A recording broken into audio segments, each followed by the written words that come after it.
Я думаю, многие уже знают о такой болезни Весты, как гремящие суппорта. И скажу честно, это меня раздражало больше, чем скрипящие втулки. И после отказа в гарантийном обслуживании, после отказного письма от АвтоВАЗа, несмотря на то, что они выкатили в лице Весты в целом очень хороший продукт, отношение к покупателям не меняется в лучшую сторону.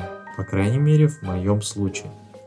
У меня было видео, где я показывал, как менять салонный фильтр на Весте. Он был чист даже спустя 11 месяцев после покупки автомобиля. Через месяц после этого я поехал на свое самое первое ТО. После его прохождения мне менеджер гордо заявил, что они поменяли фильтр, так как он был весь в листьях.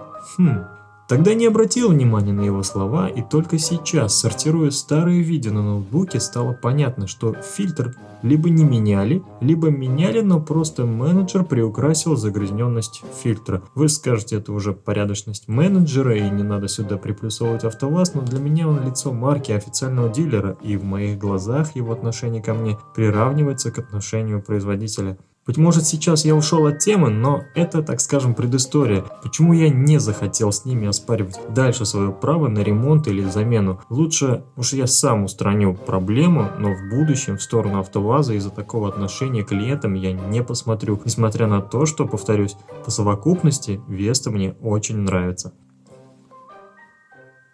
Есть несколько вариантов борьбы с громыханием. Кардинальные – замена суппорта, колодок, но нет никаких гарантий при этом. У меня, к примеру, износ колодок оказался минимальным. Есть же варианты легче и проще. Натолкать смазки в направляющий палец и его защитный чехол. Более сложное – сделать выемку на пальце и туда просунуть уплотнительное кольцо. У токаря можно попросить выточить палец увеличенного размера. Еще можно подогнуть пружинную скобу колодок, а точнее ее верхнюю незадействованную часть. Либо прижать направляющую колодок к самому суппорту с помощью стяжки или хомутика. Я решил пойти по самому легкому пути, но сразу сделал 3 в одном, так сказать. Конечно, в первую очередь поднимаем автомобиль. Домкрат родной я боюсь использовать, поэтому взял домкрат у Yeti. Снимаем колесо, и перед нами громыхающее чудо суппорта от Renault. Для того, чтобы смазать пальцы и подогнуть пружинную скобу, нам нужно откинуть направляющую. Для этого накидным ключом на 13 отворачиваем болт крепления скобы к направляющему пальцу, удерживая при этом сам палец рожковым ключом на 15. Как отвернули, вынимаем палец вместе с защитным чехлом и смазываем его специальной смазкой для суппорта. Своей смазки было там совсем чуть-чуть, я не стал заморачиваться и поверх нее прям намазал свежую. Второе, что мы можем сделать, это незадействованную часть пружинной скобы подогнуть в сторону направляющей колодок и оставить под ней. Направляющая колода, как раз самая громыхающая часть, должна вот так примерно спружинивать.